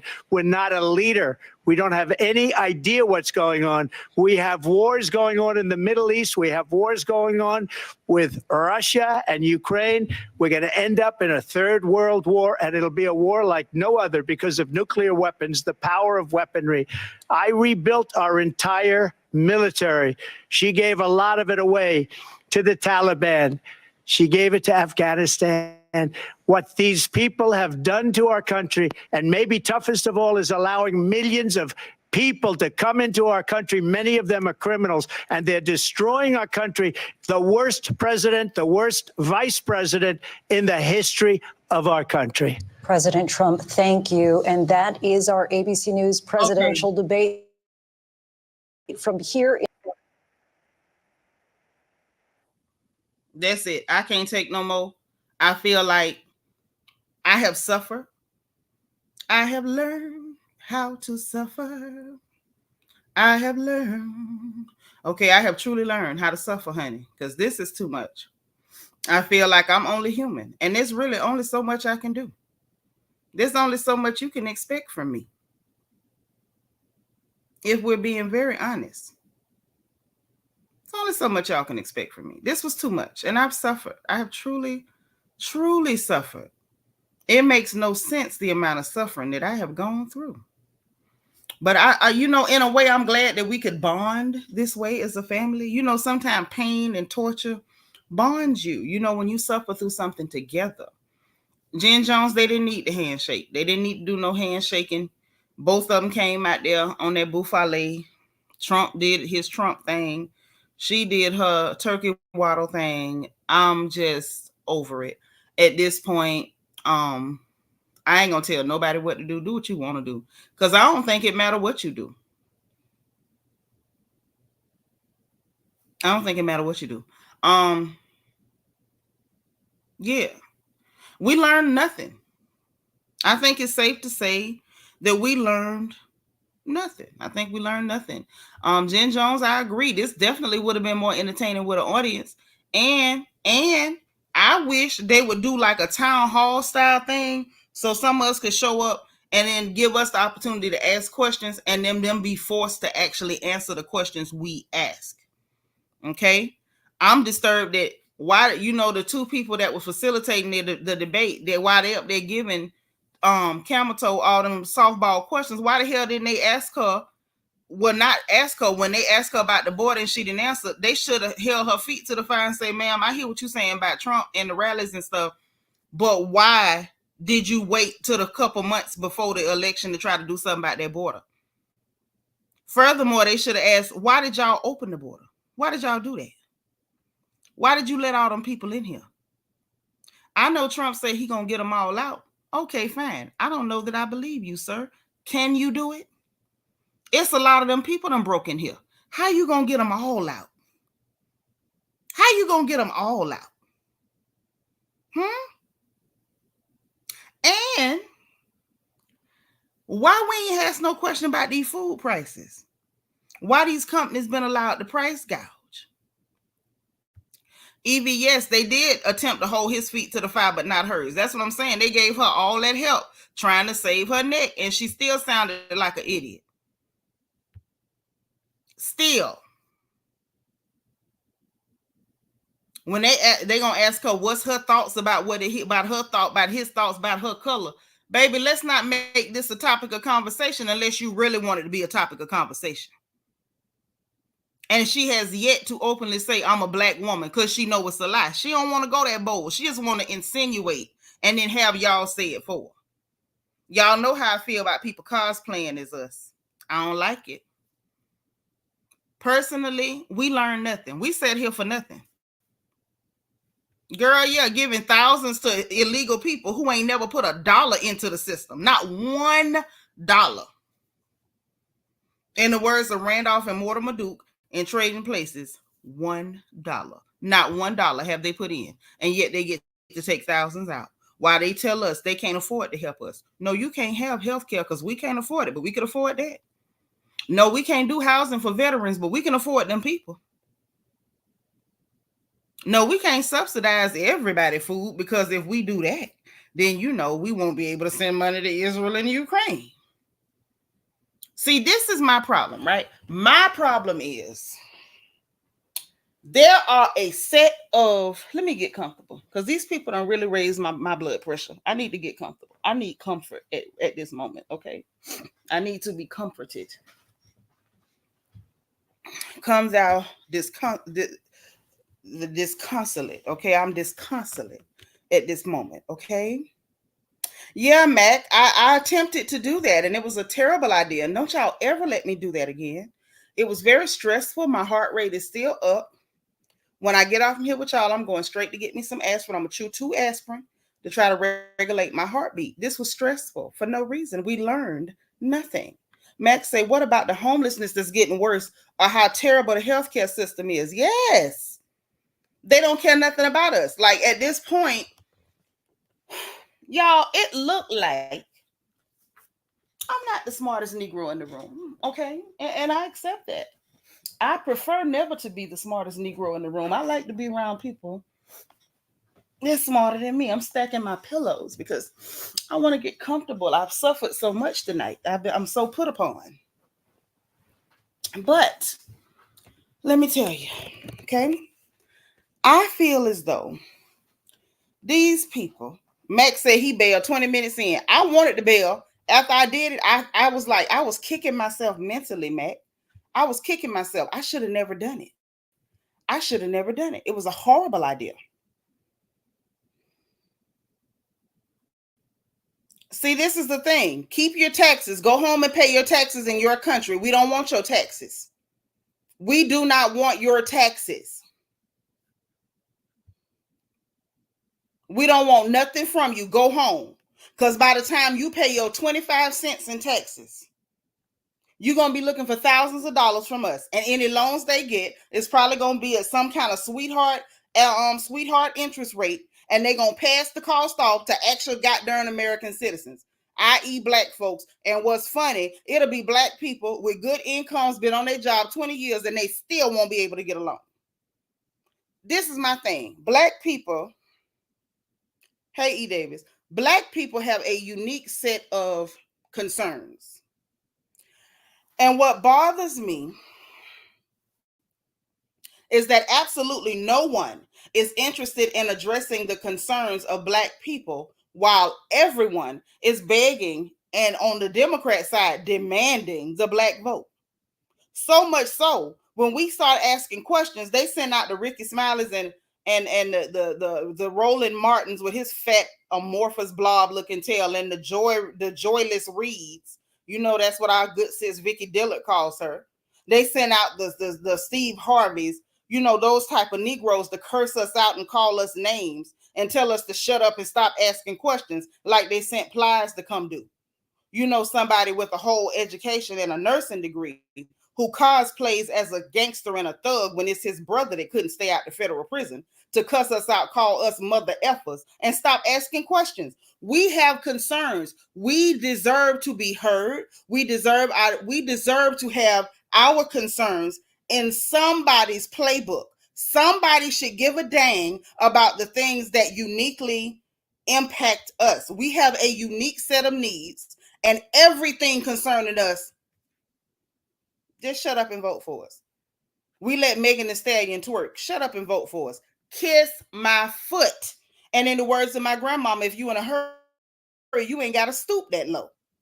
We have Black children that we want to make sure they have an education, but you don't do right by us. You don't want to pay reparations. It is not a gift. It is what you owe. And if you don't want to pay it in the form of a check, then every FBA, every foundational Black American child should have free tuition at the very least. Why is that not being addressed? Instead, we send our children to school, we scrape, we sacrifice, we pray, we get loans. And then when these children get out of school, they got to look at these loans and figure out how the hell they're going to pay them back. So now we got educated young women, mainly some young men, who go get these wonderful jobs and they can't even really enjoy the fruit of their labor because a good enough percentage of the money they make has to go to pay back student goddamn loans. And that's before we get into the predatory lending. That's before we get into the discrimination in the housing market. That's before we get into all of that. And what makes it even worse is every time it's time to talk about paying Black folks what you owe them. You built this entire country on Black people's backs and treat us like strangers in the house that our fathers built. Ain't no money to pay us, but you got money to pay Lupe, Guadalupe, Shenzhen, Lingxi, and everybody else running through that southern border. You got money for them, but when it's time to pay Black people, you don't have a dime. And you want us to shut up, get in the back of the line, and we owe you our vote. We owe you nothing but a behind whipping. We owe you nothing. I am sick of all of it. We sat here and sat through this BS debate. We got Black people that's still falling for the banana in the tailpipe. No, because she say sister girl stuff and she do this. She claimed Black to go to a HBCU so she could take part in scholarships that were actually meant for actual Black people. This is the Indian Rachel Dolezal. And still trying to pimp Black people. We don't need no pimps. This ain't Goldie and the Mac. This ain't Black Caesar. This ain't Superfly. We don't need no pimps. At this point, I'm over it. This was my attempt at giving that heifer one more chance to tell me what the hell your actual policies are. What is your plan? Now, she done told us one time, I'm not going to do nothing for Black people. Okay, bet. So give me what policies you have that's going to affect everybody and still somehow address the very unique set of needs that affect Black people. And the fact that this hooker was comfortable saying, I wouldn't do nothing for Black people, further lets me know that you're not us. Because if you were, you would understand that we have a unique set of circumstances in this country that no one else has. A very unique set of circumstances that no one else has. There are people who come to this country and due to their immigrant status, they are eligible for certain grants and loans that American-born citizens, American-born Black people are not even privy to. You don't even have the ability to take part in those programs, in those systems. And now with them letting millions of these people in, what y'all think gonna happen to Black people? We getting pushed to the further and further to the back of the line. And it's no coincidence. See, I've been trying not to talk, but since we here, it's no coincidence that we gonna flood this place with a bunch of criminals. Every other day we hear about somebody getting raped, knocked off. We saw the video of the lady being drugged between the two cars. They attacking children. New York City is ruined, finito, fooling with these people. Okay? It's not a coincidence. What they're doing is trying to replace the black vote because they feel like, okay, something's funny happened. Miss Eula Bell and them dying off. This last set, them Shanitras and Quan and them, they asking questions. We can no longer guarantee ourselves the black vote. They're trying to replace the black voting bloc. And they're trying to do it with illegals. You know how they're doing it? They're telling these people, if you go and serve in the military and the armed forces, you get to vote. You get to become a citizen. That's how they're doing it. And who's coming through the border? Whole lot of people that's military age, and a whole lot of them Chinese too. But I'm going to shut up.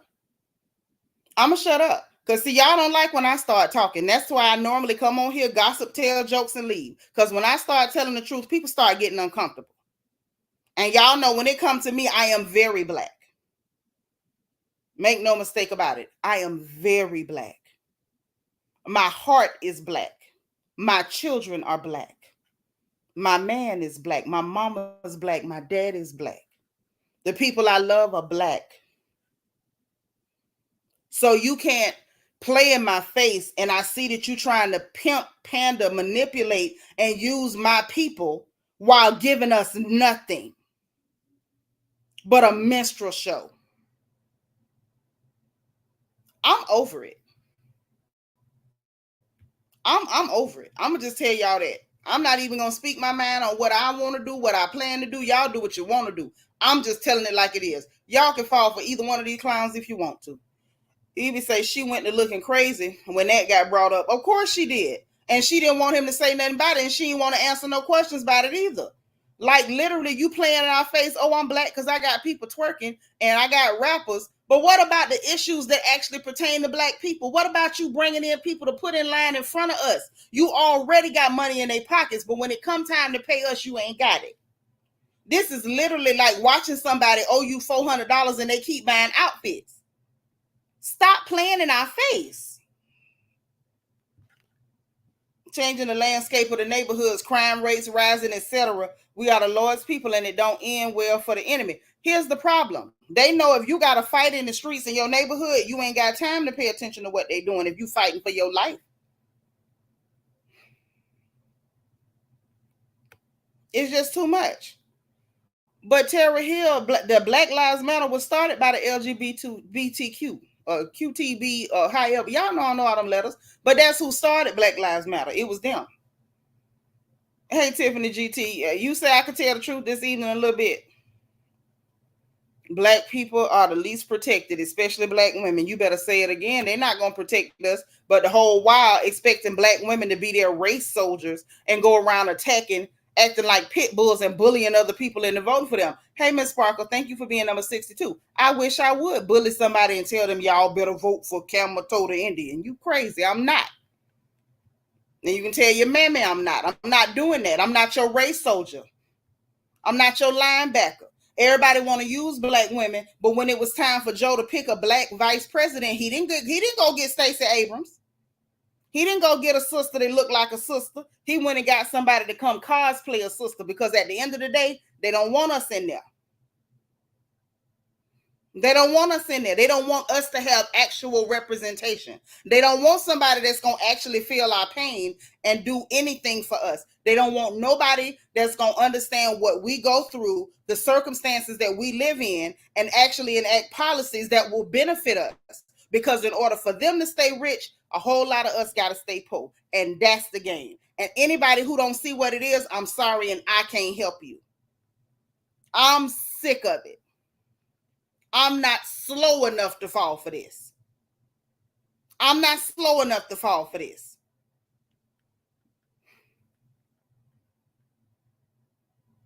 Over it.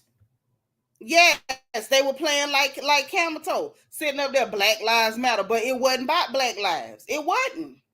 The term is cool, but the group itself, they was doing some funny stuff. Like I say, I don't know. It's just, I don't know. I feel like a lot of days, I feel like I'm just not dumb enough. I'm not dumb enough to be happy. I feel like I could find peace in my heart if I was just a little dumber. Y'all think that's what it is? I think I'm not at peace because I'm not stupid enough. If I could just be a little more stupid. Slightly. And I try to play dumb. I promise I do. I do everything in my power to play dumb, but I'm not dumb enough to fall for the shenanigans that is American politics. Like, the information is out there. The things that they actually do is readily available. The crimes they commit is readily available. And I just can't sit here and pretend like, oh, after hearing that debate, I know exactly who the best person is. We watched that debate. All they did was raise my blood pressure, and neither one of them spelled out any policies. Catch that. Neither one of them. We learned nothing. Nothing. This was a waste of my time.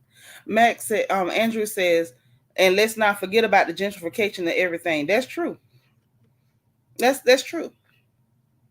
They're pushing you into slums that you got to fight for your life against gang members from south of the border. Ashley says, say it again, not slow enough to fall for it. It's true. I'm not slow enough. My mother never dropped me on my head. Ever. Never ate a lead paint chip. Never. Tiffany said, I wish more of our Black people thought like you. We would be in a much better place. Sis, I wish so too. In my heart, I wished it. In my heart, I wished it. I really wish it. Ashley said, that's why they say ignorance is bliss. It's true. If I was dumber, I'd be happier. Tara, you better say it again. Tara say, swear at times I wish I could unlearn things, be young and lost without a worry in the world. Because at this point, I'm going to say this. I know it's not going to happen. But I'm going to say this. I feel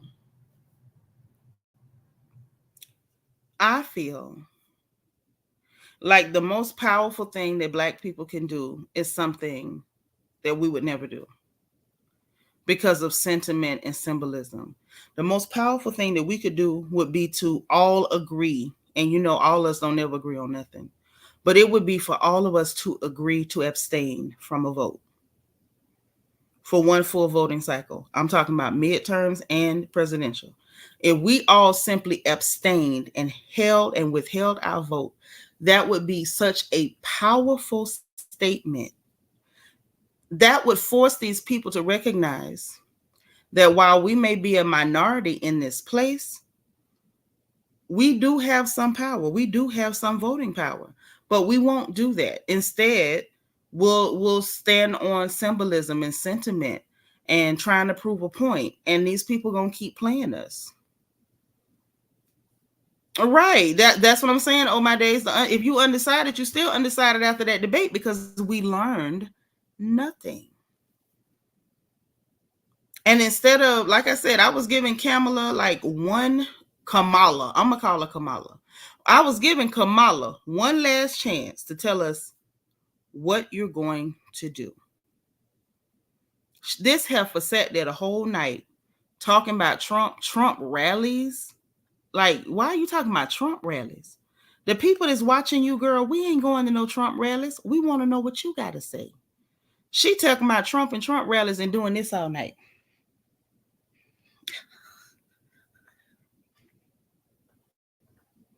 What is that? You know what that is? That's what she thinks of Black women. She thinks that's how we behave.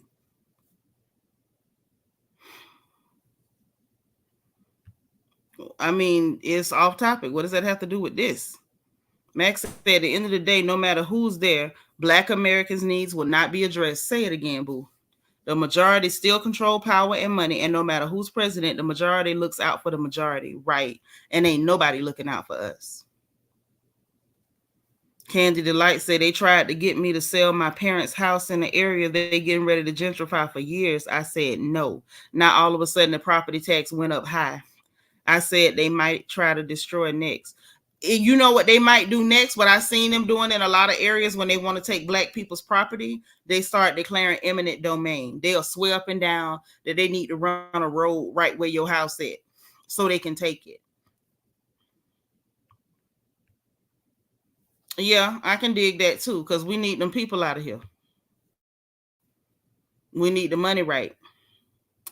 So I wish even family could agree. We still trying to agree on the family reunion location. You know, black folks can't do that. Oh, you right. Now erase that comment because you used the ER. But you absolutely right. She did that for the social media Negroes who can't think past a meme. That's exactly why she was making all them faces and stuff.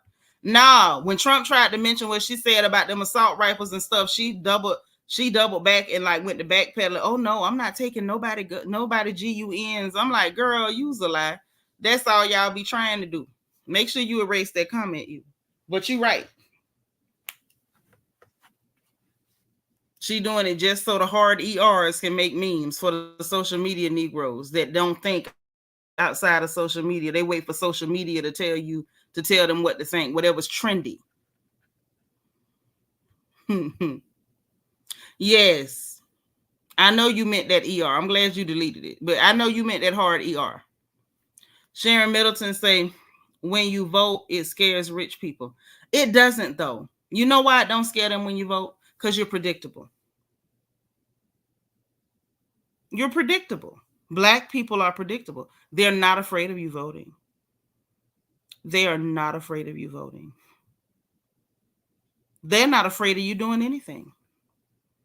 They're not afraid of you rebelling. They're not afraid of you fighting back. You won't. Y'all will fight each other, but you won't fight them.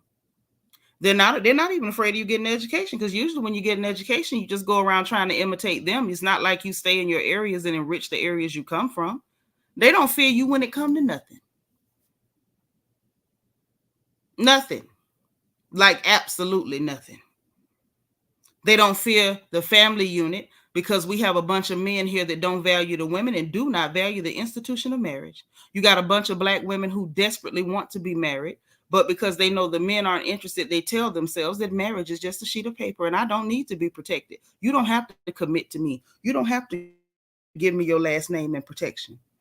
I'll just be common law and shack with you till I die. So they don't fear anything.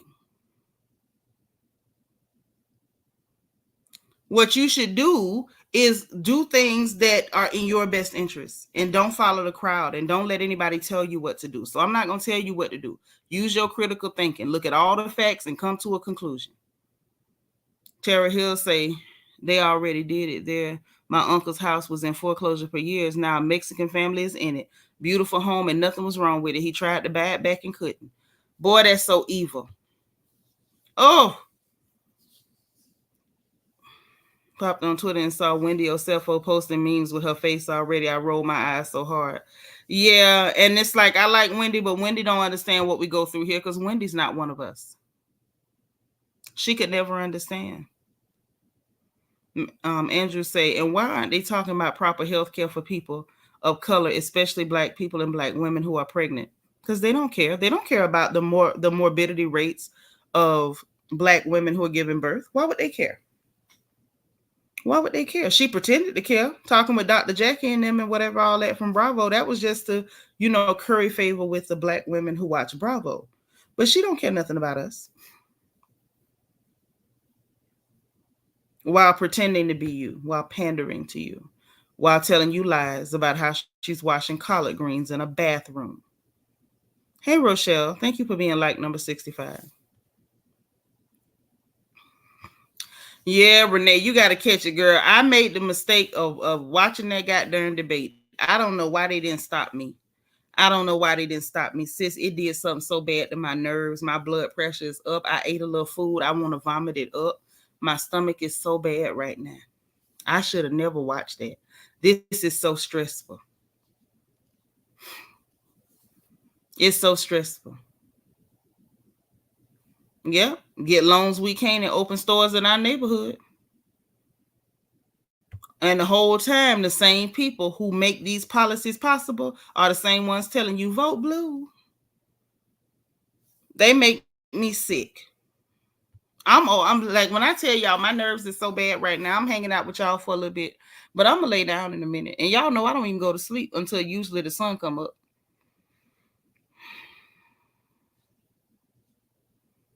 But I'm tired. Like, I'm legit tired. Dwan, it was so bad. Dwan, it was so bad. It was so stressful. It was so stressful.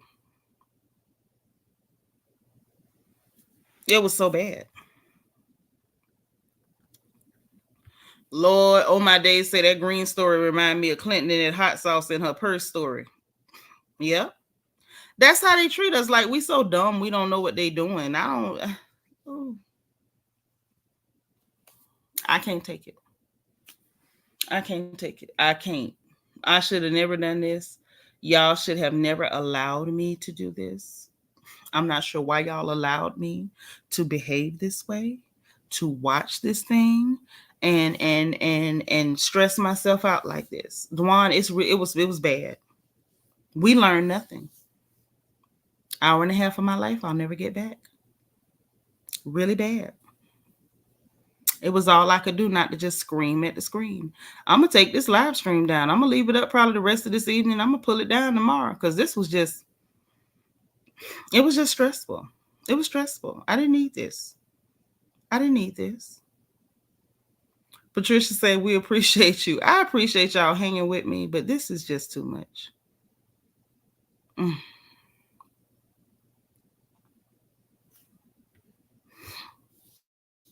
Well, see, that's the thing. They don't support your businesses because they don't like you. Black people go around liking everybody who don't like them, loving everybody who looks nothing like you. But when it's a Black business, we criticize, we complain. Every little thing they do. See, this is why I can't buy from Black people. Every little thing happens in a Black store. This is why I can't patronize Black business. You go in them people's store, they talk to you bad, treat you bad, it's dirty, the prices are too high, and you don't say a word. You go in Black people's business and they run out of something. This is why I can't support Black business. You go in there and they don't have prices as low as Dollar General. This is why I can't support Black business. See how that works? We support everybody but our own people. We support everybody but our own people. And not even ashamed of ourselves. Not even ashamed of ourselves. Okay, oh my days. I don't know, y'all. I'm disheartened. I'm disheartened. This didn't make me happy at all. Peanut told me to watch this debate. And then I decided I was going to watch it with y'all. Why did I do that?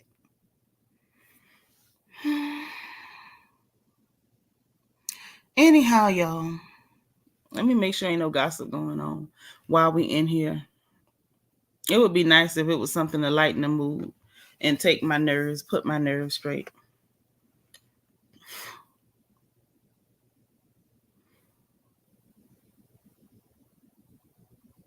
They already on social media with this mess like it's cute because she acted like she was finna cuss. Ugh.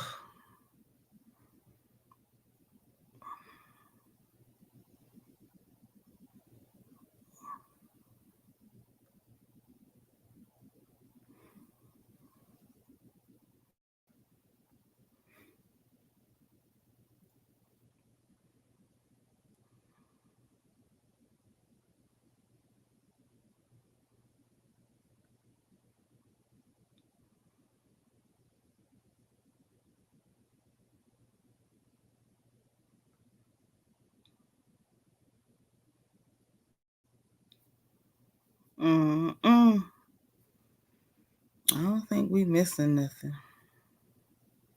Saucy Santana going live, but I'm not going to put myself through that. Let me see. Yeah, I think that's pretty much it.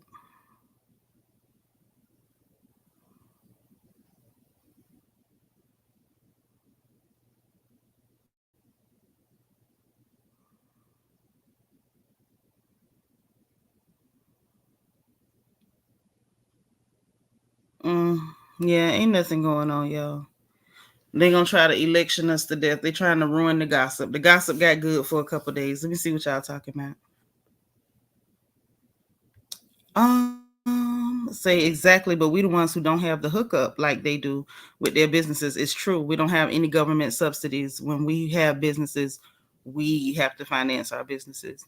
Evie says, I don't expect you to take it to heart. LOL. You could have predicted the outcome now. He said, you ain't expect me to take it to heart.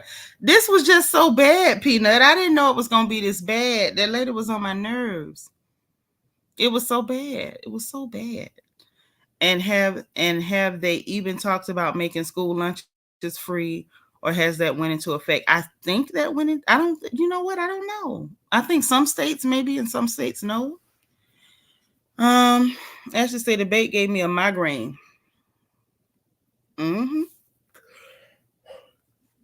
Yeah, straight line. I'm like, any of us who actually been following what's been going on in this country in the last 4 years heard every lie she told. Every one of them. Y'all remember, y'all were here doing the FNN when I was still reporting the news as it happened. And it's like she was talking about stuff and like telling blatant lies. We like, girl, we were there. Are you okay?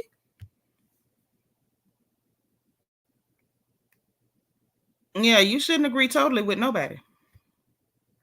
I don't care who it is, unless it's the Lord. But anywho, yeah, I'm just over it. Like, I'm tired. Right, that's their plan, to make us the permanent underclass, U.S. Army, Brett. Their plan is to make us the permanent freaking underclass. I miss doing the FNN. I miss reporting to y'all what happens, because y'all know I read my news every day like a proper old lady.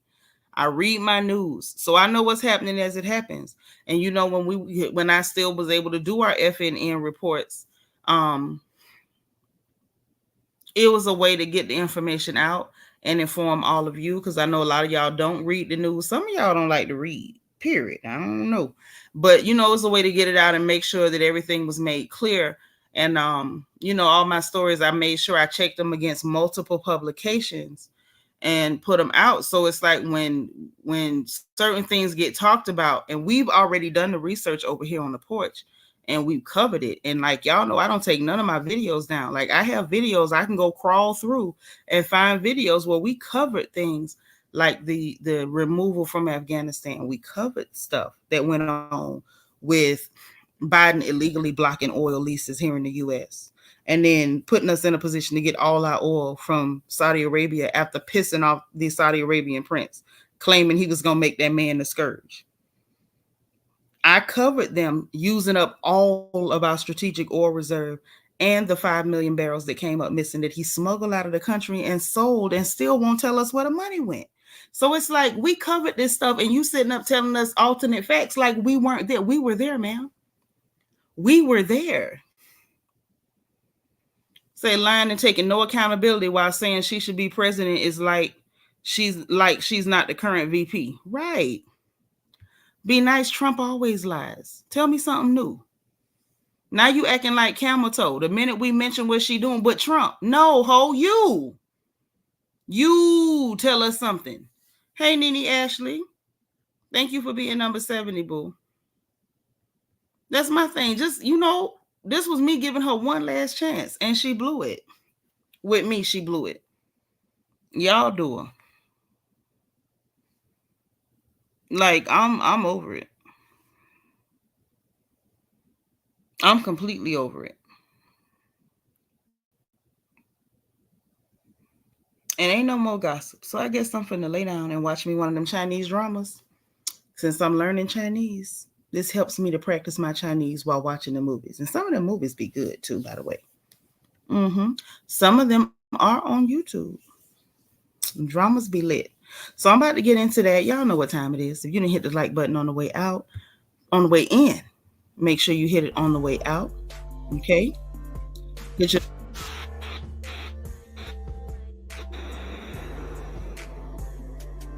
We go live on this good channel. All right. Make sure you subscribe if you've not subscribed, because we're happy to have you here. And the join button is beneath the video, as well as the membership link in the description box. Also in the description box, is the link for my book, Little Girl, Big World, a survival guide for all little girls leaving home for the first time. We want to make sure all of our daughters are safe, grandbabies, godbabies, nieces, all that good stuff. Make sure every little girl you know has one. We got the link for our merchandise store for the royal family. Get your crown gear, classic black and gold, emerald crown designs. Also, we got the link for Amazon storefront so we can shop together, and my Amazon wish list in case you want to send me any snacks, pens, pencils, goodies, all that good stuff.